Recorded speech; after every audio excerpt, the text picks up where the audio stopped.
Okay, we are in Duties of the Heart, and as always, please subscribe and give it a thumbs up. Okay, we're dealing with the gate of self-accounting, cheshbon nefesh. It is a very powerful, by the way, I know we've been gone for a long time, so just as a review, it's a very powerful thing to do a cheshbon nefesh, or self-accounting. And he gives you, we're already in the 20-second method of doing this. And each part of it is very important, because what we're doing is, besides reminding ourselves of who Hashem is, we're also reminding, the point of taking self-accounting is to know where we are standing, right? In other words, wherever we are, whatever part of life we are, we want to know, like I said, you would say in Hebrew, where we're holding, on Yeshivish actually, where we're holding. And it's really necessary to get that. I mean, if I'm in diet world, I have to look at the scale to know what I need to, how much more weight I have to drop, or the other way, how much more weight I have to put on. You have famous stories of actors who had to put on weight because they were going to a role where they were playing a fatter person, and everybody thought they were insane to put on more weight. But you even have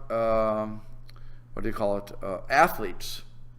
Athletes have to put on weight sometimes to move up in class. So you had professional boxer, right? For professional boxer. Yeah. So you had certain cases. I forget. I think it was a middleweight who had to move up to light heavyweight, and he had to, while he's putting on more weight, he had to still keep the speed up. So it's very hard. And the other way, of course, to drop the weight is also very difficult. So just using that sort of thing, I have to know where I'm standing. When I go to college, I have to know. The beautiful thing about college as compared to high school or day school or lower schools is, when I go to school, like where you teach, well, you don't give the test. You don't give a test, right? No. I don't think that's pre-K3, right? 4. Yeah, I didn't think you have tests. Right. But even there, by the way, you have to know where the kids are holding. That's right. That's assessment. Right. You have to assess. That's the cheshbon nefesh. That's for the teachers. Right. So also, and unlike in like I said, if I go to public school or any school, as long as I don't go to college, so the teachers remind you when the test is, and they'll push you.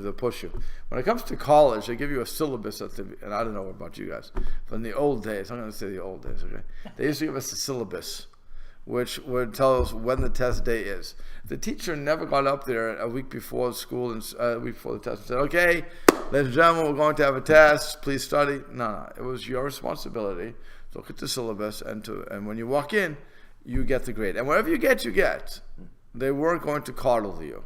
It wasn't that sort of thing, and that's cheshbon nefesh. When I mess up, when I don't mess up, if I get an A, I have to figure out how I got the A. If I in the grading system, if I get something else, I have to figure out why I didn't get a better grade. That's really a cheshbon nefesh in that sort of situation. So this, like I said, it's 22. At this point, 22. That's where we are. So the headline is contemplating the responsibilities and benefits of friendship and community. Okay, so it says one should make an accounting with himself of his involvement with other people in what pertains to the general welfare, namely plowing and reaping, buying and selling, and other ways in which people are mutually helpful in creating a healthy society, and consider that he should desire for himself what he would desire for himself in these matters, loathe for them, to suffer what he would loathe for himself, empathize with them, and do all that he can to shield them from what might harm them. As is written, love your neighbor like yourself. So it's very important to, when I'm doing this cheshbon nefesh, not just to worry about me, but to worry about other people. Right? That's what he's starting off with. So an analogy to this is the following. Think of a group of people who set out for a distant land on a difficult road. They will camp at many stations along the way, and they have with them many beasts loaded with heavy burdens. The people are few in number, and each has in his charge many beasts which he must load, and unload frequently. So if they help each other in the loading and unloading, and the desire of each one is to further the welfare and the ease, and ease the burden of all of them, and they share equally in rendering help and assistance, then they will be in excellent shape. But if they are divisive and do not cooperate, and each one tries to further his own selfish interests, most of them will grow weary and falter, what we like to call in Monday burnout. Okay? So this, you see this in our government. You really do, where everybody's on their own island and they don't want to work together. That's when the government stops working. Or, to use what happened here, we, of course, Shmuel, if you notice, when you walked in, the walls of the sukkah are no longer there. Shkayach, okay? But when I saw it, I said, what's the first question I asked him? So why is this chach there?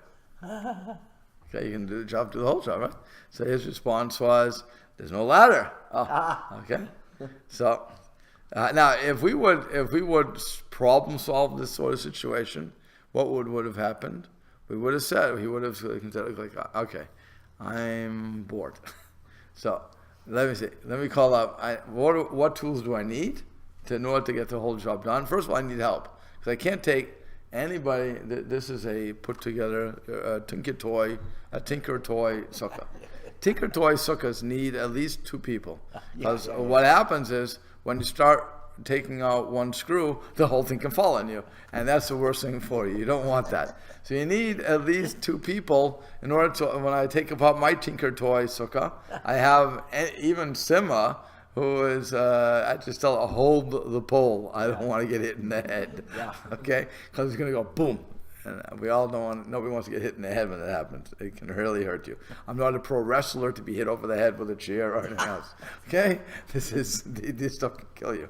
So what would have happened is he could have called up. He would have got a ladder. Somebody would have brought a ladder in. By the way, when they bring the ladder in, of course, they would have said, let me help you. And you would have got, instead of taking, how long did it take? I can't reveal. Okay, you can't reveal. Okay. Let's say instead of taking 1 hour, it would have taken them 15 minutes because everybody's kicking in, right? The same way we put it up, the same way you bring it down. So that's what he's saying.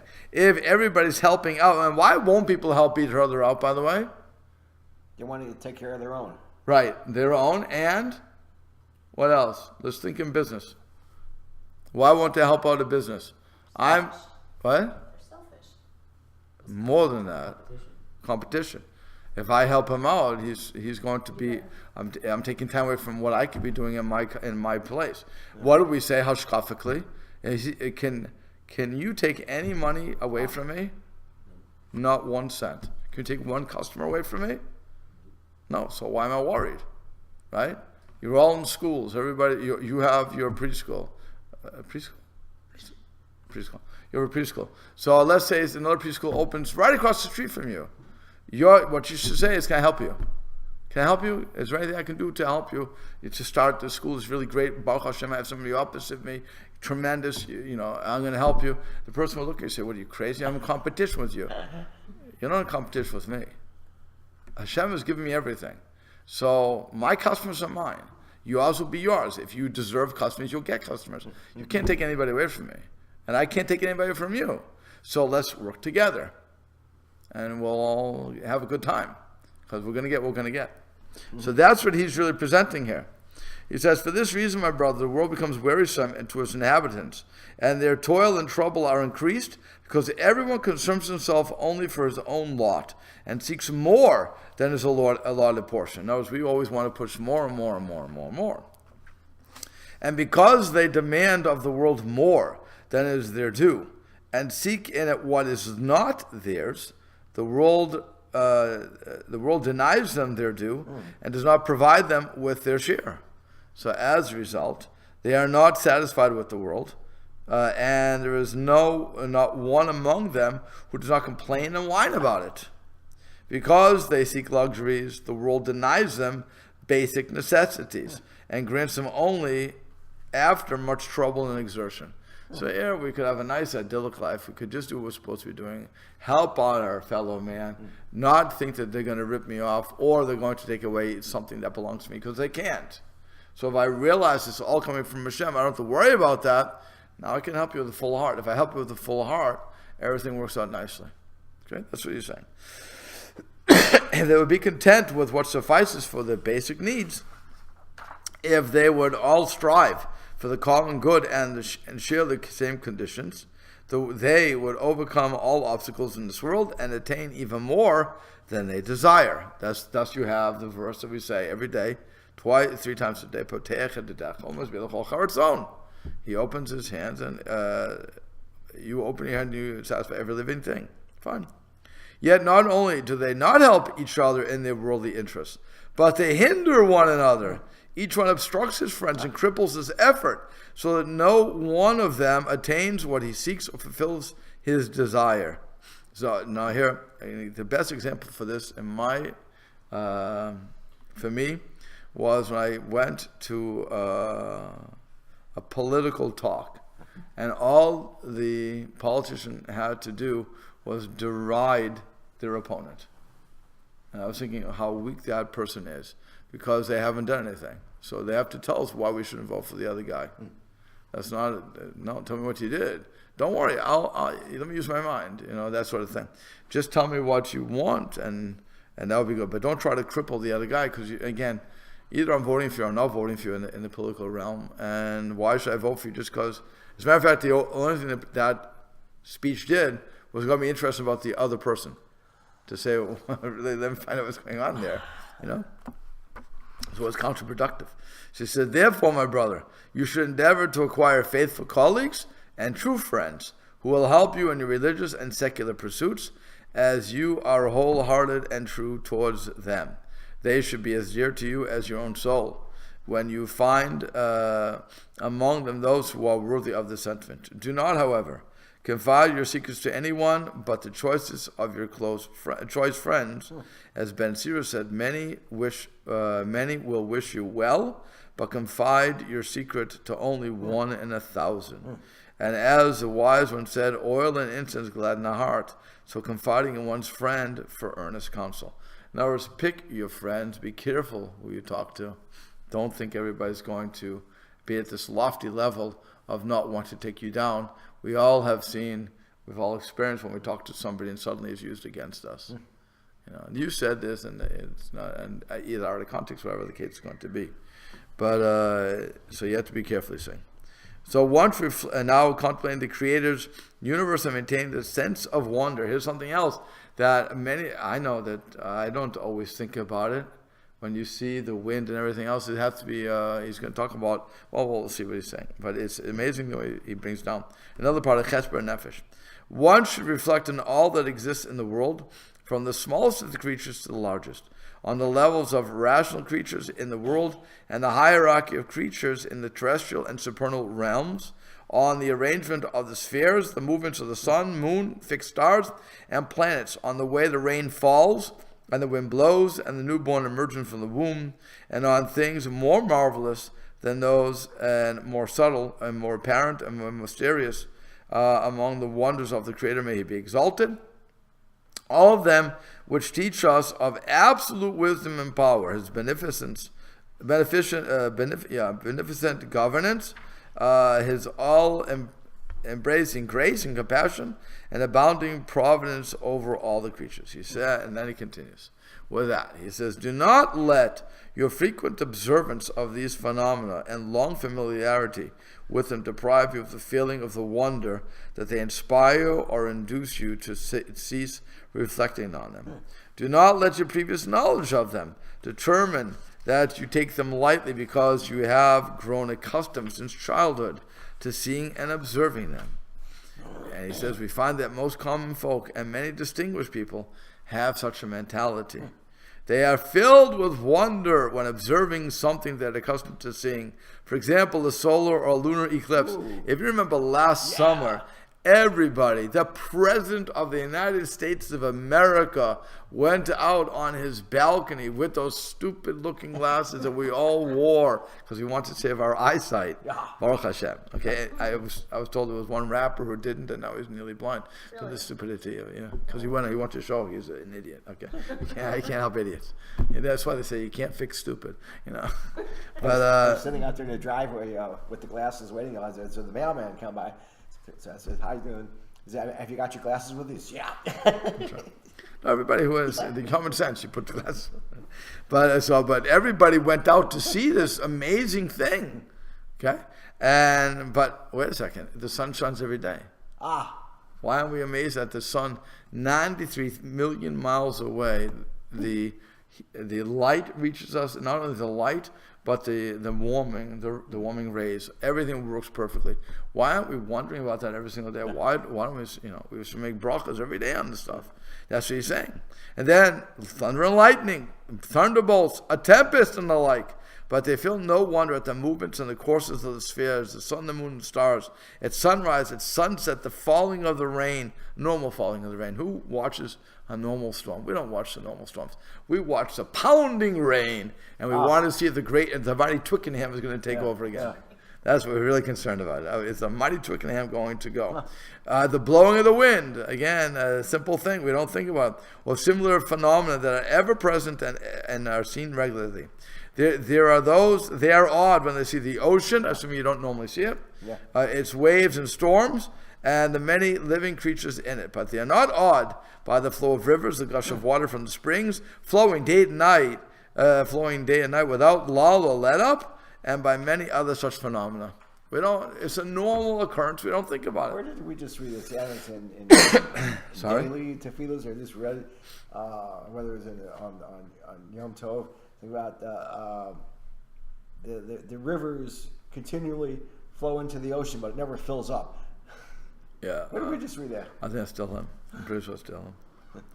But that's what it is. We don't think about it. And we don't. I remember growing up, and they said that we're running out of water. That was a big scare, running out of water. So Ralph Nader. That's who said it? I don't know. He was the. But then the scientists said we can't run out of water because this is a closed system.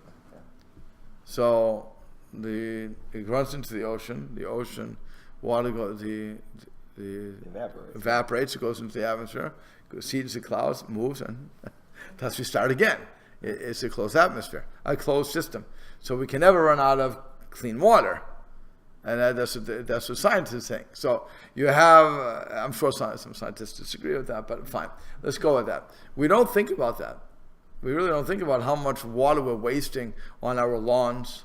I mean, think about how much water people are putting just to make sure they have a green lawn in this part of the country, because we have so much water here. Yeah. If you go into Boston, you don't. I don't have a yard. I have weeds. You have weeds.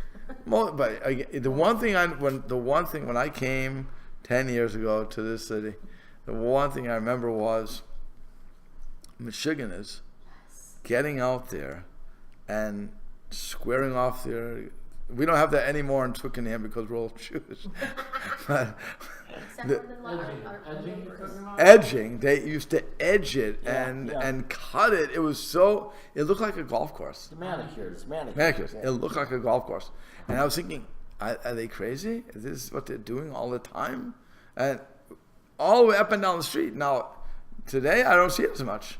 And maybe in the big house, you still do it? Your mother, your father, I think used to go, or someone used to do it. And then, but the house next to you, and that's to me, that person who doesn't live there anymore. So they still do it. They used to have 24-hour lawn care. It's insane. Oh, they're gone. Okay, so I'm saying that suddenly has disappeared. But when I came here originally, the lawn was the biggest thing. I couldn't understand. Were you crazy? What do you call it? What do you call it? The water systems. Sprinklers were going constantly. And now I come from Boston. And in Boston, if you would put you may remember us from Sharon, there was water shortages every day. there was a water ban. You couldn't even. You had to go out there specific hours with a watering Oh, can. wait, San Antonio was. You had to water your house. In the Midwest, yeah, the Southwest, they don't have water. Water is a commodity out there. Okay, but I'm saying here. So can you imagine? Yeah. So over there they're saying we're running out. Here we don't. We just blow the water all over the place. We don't care twice. We don't say twice about it. But it's amazing stuff when you think about that.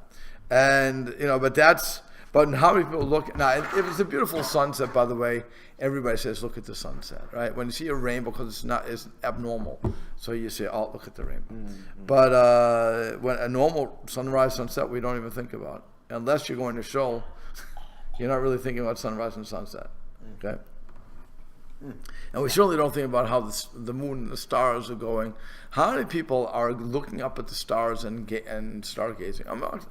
You have some people who still do that, but for the most part, we don't even notice the stars. Okay? And that's part of it. Okay? Well, that's in the city lights. You don't see it. Right. Sorry? Because of light pollution. Light pollution is one thing, but again, even if you were in a place there was no light pollution, you see the stars, but you wouldn't look anymore. No, I'm telling you, people don't look. They see it. What? I know what it is. No, I know what it is. I was once saw it. I had Like when you that. break down in the middle of the highway, Basically. in the middle of the night somewhere, you're like, wow, No, there's so many stars. what happened was somebody needed to junk a car, so that they needed somebody to follow them, so I followed them. I followed into the middle of nowhere. It was the craziest trip, and we were momish in the woods, no lights, and they put the lights on just to get the car in, and then when they put the car out, and there was no lights anymore. You saw layers of stars. Well, my point is that the people working out there didn't see the stars anymore. A city guy like me looked up and said, "Oh my God, it's unbelievable." Again, if I'm always out there, and that's his point, if you're always familiar with it, you're not going to see it. And we should. He said, "Therefore, my brother, you should reflect on all that Hashem has created, what you have grown accustomed to and what you have not grown accustomed to, what you have seen before and what you have never seen. Do not let your inability to understand when you were a youth and first began to see things keep you from contemplating them and reflect on them now that you're an adult and your faculties are strong. Your heart is refined and your instinct has matured. Rather, look at them and study them as though you had never seen anything like them. Pretend that you have been devoid of vision before ever perceiving them, and that only later did you open your eyes, see them, and come to know them." This is an important thing that we have to try to do. When we come to anything, we should see it with that sort of eyes, new eyes. You can see, my brother, that the ignorant resemble the blind, and that when they gain knowledge, it is as if their eyes are suddenly opened and they can see. As Scripture says about Adam and Chava, we just read it. Then the eyes of both of them were opened, though we know they could see beforehand, but now they understood something different, right? So do not neglect, to contemplate and study all that exists. You will then comprehend things truly and recognize some of the wonders of the Creator may be exalted, as of which you were ignorant and to which you were blind for so long. As one of the wise remarked, "The hearts of the wise have eyes that see what fools do not see." And Scripture says, "Do you not know? Have you not heard? Were you not told from the very beginning? Have you not understood from the foundations of the earth? Lift up your eyes on high and see who created these." So again, it's all a matter of recognizing the wonders of the universe and that there's a design here. Yeah, I think so. The essence of what he's saying in this section at 23 was we become amazed when we see something for the first time or once in a blue moon. The eclipse, the perfect example. But that we should be amazed every day that the sun.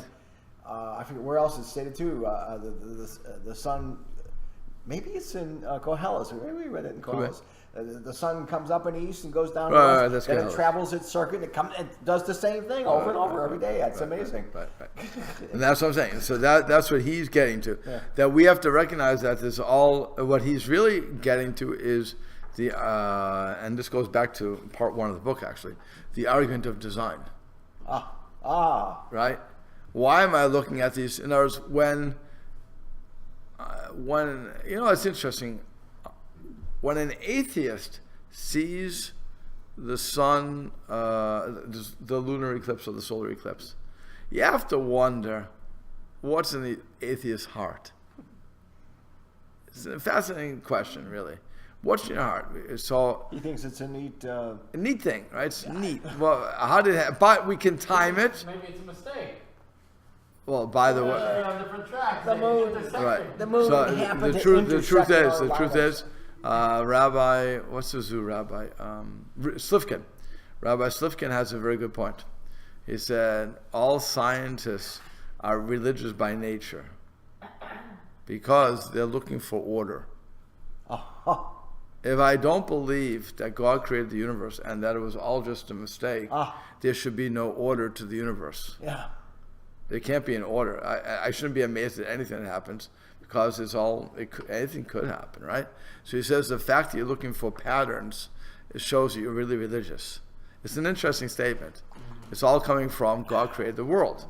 So they're saying there's no form, it's all just happens. So then it should just be, oh, that's interesting, and go on with life. Okay, but but that's what I'm saying. What Chovel Levavot is saying is that Rav Bachya is saying that no, this is further proof that there is a design to the system. And when you start realizing that, what's going to happen if I realize the design to the system? That Hashem created it. If Hashem created it and He gave me the Torah, so I'm obligated to follow it. So all these different ways are coming to, again, do a chesed and nefesh, that I have a responsibility and I have to start living up to that. Okay, number 24. Deepening your understanding of Torah, the sages, and the prayers by replacing shallow thought with fresh thinking. She said you should make an accounting with your soul and confront it concerning all the ideas that you have formed on subjects relating to the knowledge of Hashem and of His Torah and the teaching of the early ones, the profound sayings of the sages, and the meanings of the prayers, ideas that you assimilated in your youth when you first began to mature and to learn. For the comprehension of subtle subjects by those whose intellect has not yet matured does not compare to the comprehension of one whose intellect has matured. The more a person grows intellectually, the clearer becomes his grasp of these subjects. By the way, if you want a simple understanding, if you just have to watch some cartoons. Anybody who watches, there's certain cartoons that an adult can watch and a child can watch, and they both find it funny. And there's certainly certain in the old days, some sitcom films. One of the famous ones of the cartoon world was Rocky and Bullwinkle. Oh, yeah. Rocky and Bullwinkle, a kid could watch it, and the kid would get, what? You were probably small. You can catch it on Meet TV. Don't worry about it. Okay. You probably recognize it. Maybe you don't Oh, remember yeah. watching it. Yeah. Yeah, the bull. The point is Yeah. that you had Natasha, Boris, and blah, blah, blah. I forget everything else. The bison at the zoo. At least that's what they used to call them. Okay, I don't know. Natasha and Boris. So you had that show, and also Bugs Bunny would have run into that, okay? And so, like I said, kids would watch it, and they would get their little chuckles. What? Yogi Bear. Yeah. Yogi Bear. I don't know if there was for both. I'm not sure if That it was was for a both. takeoff on the Jetsons and the Flintstones. A lot of it was taken off on the honeymoon program. Oh, okay, fine, okay. So they had that kind Yeah, of okay. humor. But I'm just saying that I know that it's about Bullwinkle, that it all has had a lot of adult Yes, humor. yeah. And I only saw it as a little kid. I never watched it as an adult to know if that's true or not. But I'll take everybody's word for it. But that would be an example of the more, the older you get, the more mature you become, the more you understand things that are going on, the more you get the jokes. You know what? They just had a recent movie, Jumanji 3. Oh. With Dwayne Johnson, The Rock, from wrestling. Yeah. So that was actually for the most part, I mean, there was maybe one word that I wouldn't appreciate that. I think they could have got away without using, but of course that's Hollywood. They have to do something stupid every time. But that certainly was a movie for kids, and you both could watch it and it was funny. It was very funny. They had good actors, everything else. It was very well done. But that would be an example of the more mature you are, the more you get those subtle jokes that go into it. And so here also, the more I learn, in other words, I learn Torah, let's take Bereshis. I learn Torah and I say, okay, 6 days of creation, 7th day God rested, and so on and so forth. You have Chava, you have Adam, you have the snake, all the drama goes in for the little kid, and he or she sees what they see, and they see the fruit, and they visualize that. Okay. Now, as we grow up, we can either have that infantile approach to the Torah, or we can start looking at Rashi and what Rashi says, and Ramban, and so on and so forth. And now we get more insights. And now we have the questions of free will. And we have all those other questions that come in that now start to color that story. And then I realize, wait a second, I'm supposed to put myself in Adam and Chava's place. I'm supposed to say, what would I have said to Hashem? What would if Cain, who said, Hashem Rachi Anochi? And of course, God never answers him, by the way. When he says, my brother's keeper. God never said, yeah. He didn't say that. He just condemns him. He says, this is what's going to happen. So the automatic answer is, yes, you are. But yet everybody quotes him, I'm my brother's keeper. That's the best thing to say. And I'm thinking, it didn't work out for the right guy, for the guy who said it the first time. Why do you think it's a good line? Think about it. Don't just quote it. And that's what he's saying here. The more you grow, the more you know. So it says, therefore, do not be content with the impressions you formed at the beginning of your studies of deep and difficult concepts and ideas. Rather, know that your mind and intellect have matured. Delve anew into Hashem's Torah and the books of His prophets, as though you had never studied a single letter of them. Train yourself to interpret and elucidate them, and to reflect on their terms and language, on the different interpretations they bear, on what should be taken literally and what should not be taken literally, on the outer and the inner meaning, and not on what can be grasped by the human intellect and what cannot. Okay, when it comes to creation, what the Ramban Nachmanides says is nobody can understand creation. Let's go past that. In other words, you're not going to understand Bereshit. The first line, the first word, Bereshit, in the beginning. What does that mean? In the beginning of what? We don't know how God did it. There's no way we're going to understand the metaphysical thing that was going on there. How did God make it? So let's not get stuck on that. Move on. Okay? That's Ramban's methodology. But that's where, again, but if you think about how people talk about Torah, what they're talking is what they learned in first, second, third grade, maybe pre-K4. But that's what they remember, and they don't go deeper. My co-teacher. Say again? Be my co-teacher.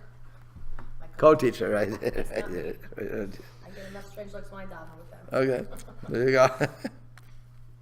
But even with that, when they're davening, people don't, again, they remember what their second grade teacher said about davening. Hopefully they remember that, by the way. And they do it. I mean, but they don't really think about it. It doesn't go past that.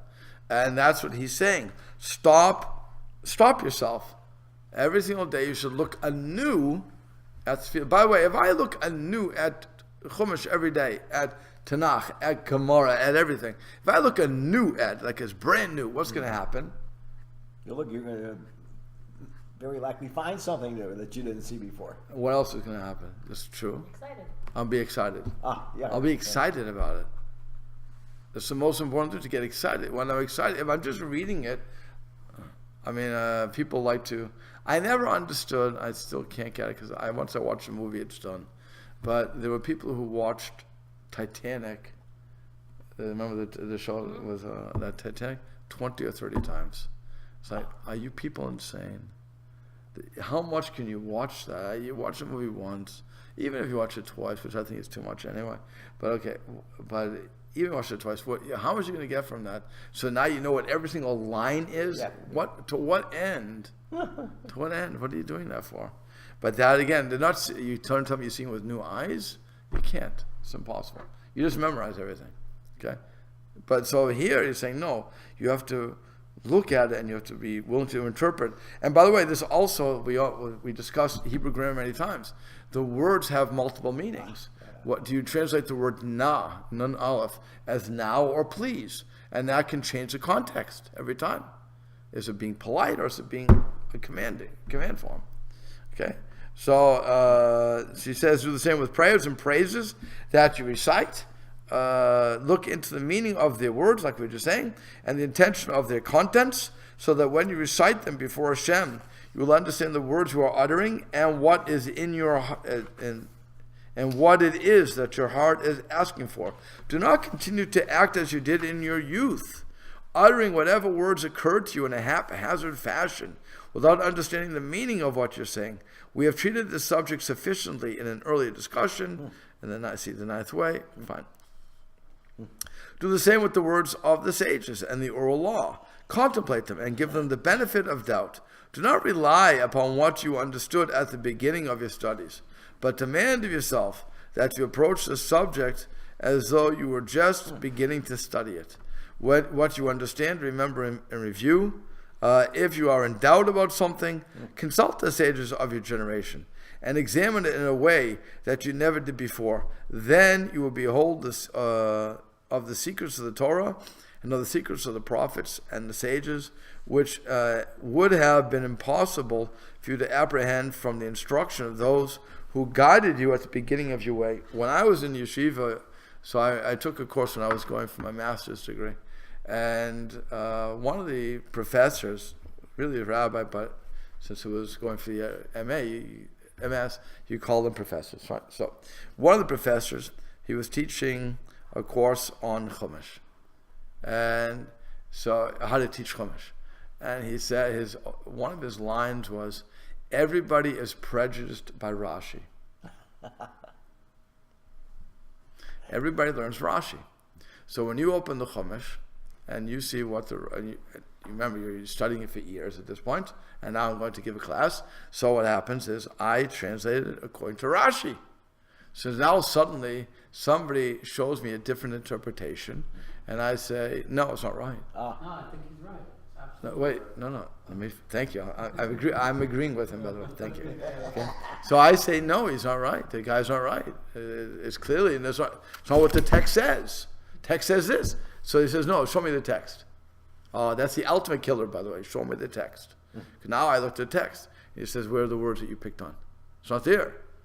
What you said was what Rashi said. That's the beginning of opening your mind. Once you can show that there's other commentary out there and there's other ways to understand what's going on, all equally correct. Okay? So now I start developing that and realizing, so now I have to say, okay, and this is what the Gemara does constantly. So if Reb Yochanan said this, so why didn't Reb Shimon agree with Reb Yochanan?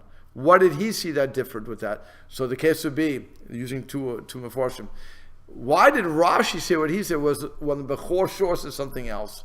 If you can read it both ways, who is closer to the straight interpretation of the Torah?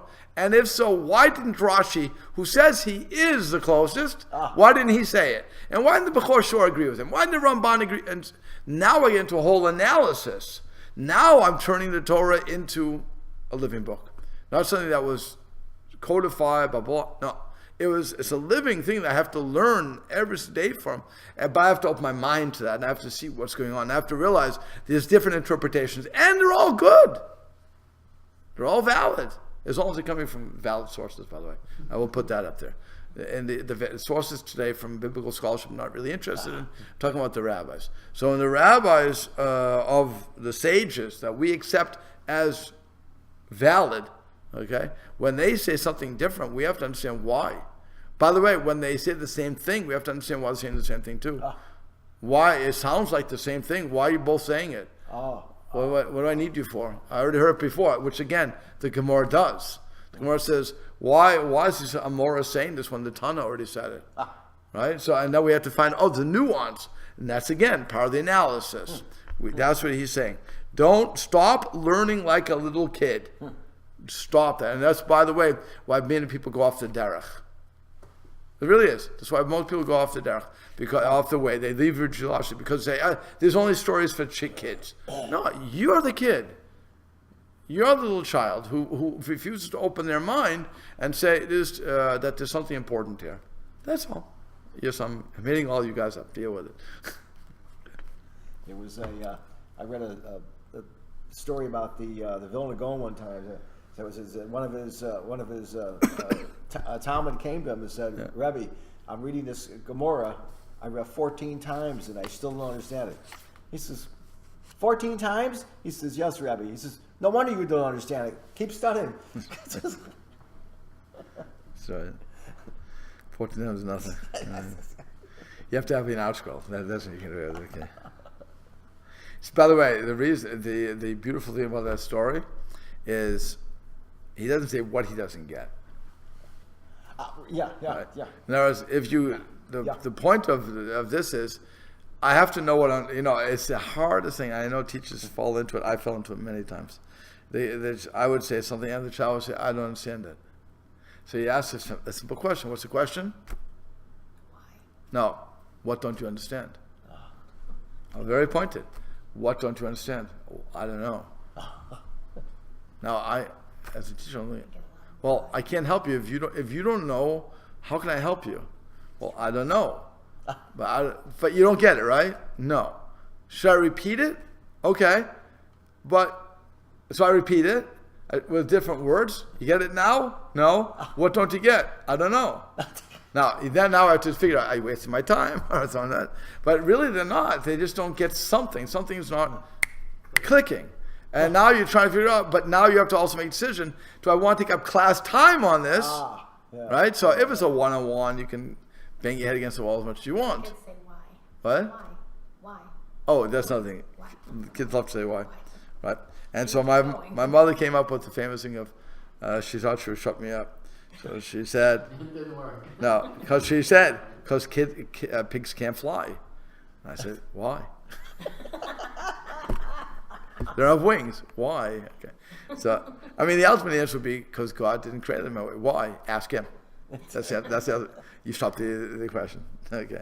But that's the whole thing. We refuse to explore it, and if we don't get it after a while, we shut down, and we just I'm not going to get it. Forget it, and you just let it go, or we get frustrated, whatever the case is going to be. So let not conceit lead you to think that you are no more intelligent now than you always were, or that it's impossible that you would ever change previously held views or come to judge them as erroneous.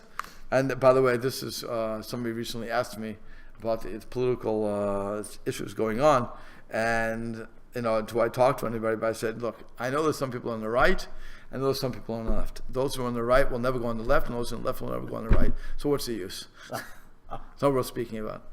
Okay. So for such thoughts as part of the evil inclinations, for such thoughts are part of the evil inclinations attempt to deceive you, to keep you from exploring and searching for the truth of things. It will instill in you the delusion that you are supremely wise and that you lack nothing of what you need to know.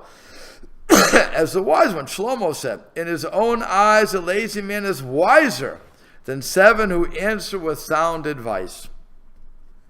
If you see a man who is wise in his own eyes, know that there is more hope for a fool than for him. You can't teach him anything.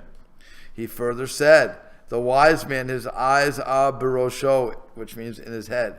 That is, he reflects back on his beginning, on his past experiences in both religious and secular affairs, and examines them critically, discerning the good and the evil in his past deeds. Then he continues to hold fast to the good and repents of the evil.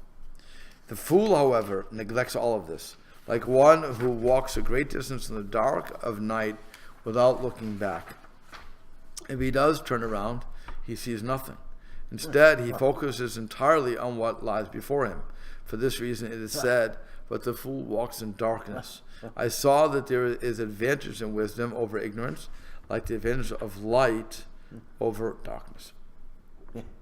So, he gets to that point where he's saying to us, that we need to use our past in order to understand the future. That's why the saying is, those who forget history are Those that don't learn from history are doomed to repeat. doomed to repeat. Thank you. Those who don't learn from history are doomed to repeat it. Good. And so that is what I mean, they could have all got it from Bachya, I don't know. But that's basically what he's saying.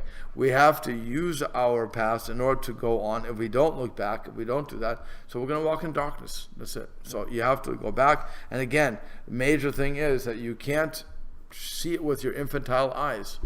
Or when you were 20 years old, you can't. If you're 50 years old, you have to see it with 50. And by the way, we all, certain things we do, but other things we don't. And we think, that's why some people, they like to do things that they remember that when they were young, they could do it. And suddenly they get older and they hurt themselves. The best thing is, I remember I went to my doctor one time, one of the regular checks that I had. I said to him, Doc, I don't get it. It used to be in the old days when I would exercise and cut down a little bit of food, I would lose the weight. I would drop the weight like that. What happened? So he looked at me, and he wasn't a skinny guy himself, and he said to me, Mr. Nebel, getting older. I was only 40. And I said to him, are you kidding me? He said, no, it's true. When you were 28, he said, that's when you last did this. He said, when you were 28, everything was, top. You were a machine. Now you're an older machine. Your body doesn't work like that anymore. And I said, that's you can't keep doing that to me, man. You always throw age. It's not fair. And I told him, you're my age. He said, and that's why, that's how I look. Okay. But that's something we all have to remember, that as we're not as we were in both ways. One is I don't have the same fat burning capacity I did when I was younger, and at the same time I'm smart. I've learned more than I knew then, and as a result can use that experience to now influence things going on the side, and so I can I don't make the same dumb mistakes as youth will do. Okay, so now one's priority is over body or soul. Okay, we have a few minutes. So he said a person should make an accounting with his soul. Make an accounting with his soul as to how he has become immersed in love for this world and placed worldly desires ahead of love for the next world. He should endeavor to remove from his heart love for this world and replace it with the love of the next world by contemplating the end results of both worlds and what his final condition will be in both abodes. He should try to banish love for this world from his heart and instill it with a steadfast love for the next world. One of the wise men said, as water and fire cannot abide together in one vessel, so too love for this world and love for the next world cannot dwell together in the heart of the believer. The reason is this world is physical, the next world is spiritual. Okay, the wise one, have also said, this world and the next are like two rival wives. Mollify one, you antagonize the other. If I give in to my desires in this world, then I'm going to lose out in the next world. If I strive to get to the next world, well, I'm giving up things in this world. So that's why this is what I want. So to my brother, both your soul and body require supervision and thought to strengthen and promote the soul. One must train it in morals and fields of knowledge, guide it in the ways of wisdom, teach it the personal virtues, and restrain it from pursuing its low desires. To strengthen and promote the body, one must supply it regularly with different kinds of food, good, tasty food, and with drinks suitable to his constitution, bathe in a lukewarm water, and pay constant attention to his welfare and needs. If you go into hot water, you burn yourself. If you go to cold water, you can give yourself a heart attack. Although it's interesting that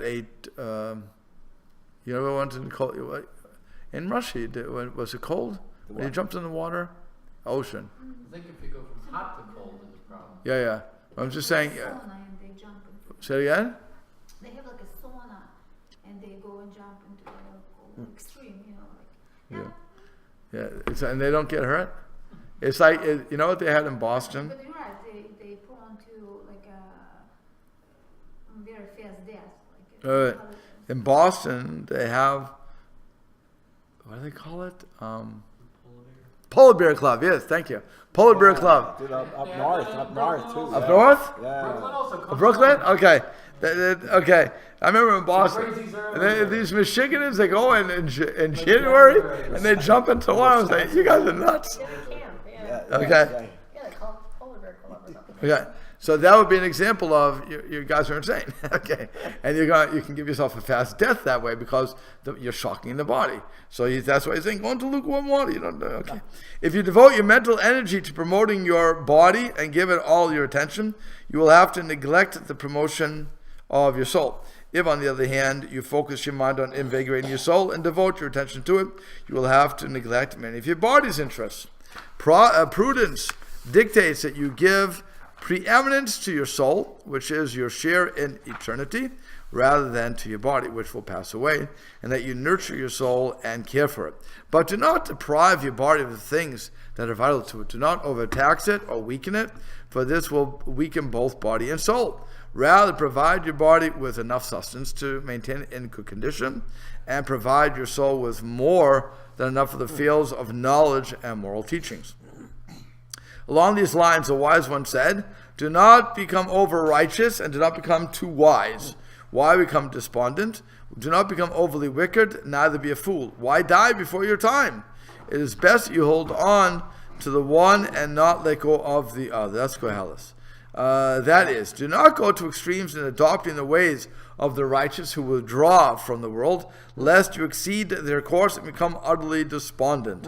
Neither should you go to extremes in the ways of the wicked, from whom this world is preeminent, adopting their desires to a degree that is inappropriate for your religious and physical life, lest you die, quote unquote, die before your time. This refers to the death of the soul, when it is overcome by low desire and drowned in the sea of physical delights. Rather, take the middle path and hold fast to your final home, but do not renounce your world here. For from this world you must take your provisions for the everlasting world. This world is the entryway to the place of peace, as our sages of blessed memory said. This world is like the antechamber before the next world. Prepare yourself in the antechamber that you may enter the grand hall. That's from Avot. This was the path followed by the early pious ones who feared Hashem. The wise one said, do not be too wise, and did not say, do not be too foolish, because for us there is a limit to wisdom beyond which we cannot go. That is, we are permitted, even obligated, to pursue any kind of wisdom that draws us to Hashem's service, leads us to fulfill His commandments, and demonstrates His wisdom and power, as it says, behold, the fear of God, this is wisdom. The beginning of wisdom is the fear of God, and the knowledge of the Holy One is understanding. And further, the beginning of wisdom is the fear of God. And again, for they have rejected the word of God, what good is wisdom to them? But we are stubborn. We are forbidden to study and pursue any kind of wisdom that acts upon us in a way other than just stated. King Solomon, therefore said, and do not be too wise. In other words, don't go into things that are not going to help you in God's service. With regard to folly and frivolity, however, he warns against them. He warns them against whether they be in small or large doses. Hence, he said, neither be a fool, and do not say too much of a fool, because even a small dose of foolishness spoils many virtues. As he said, dead flies can spoil and ferment the perfume of ointment. A little folly outweighs wisdom and honor. Stop there.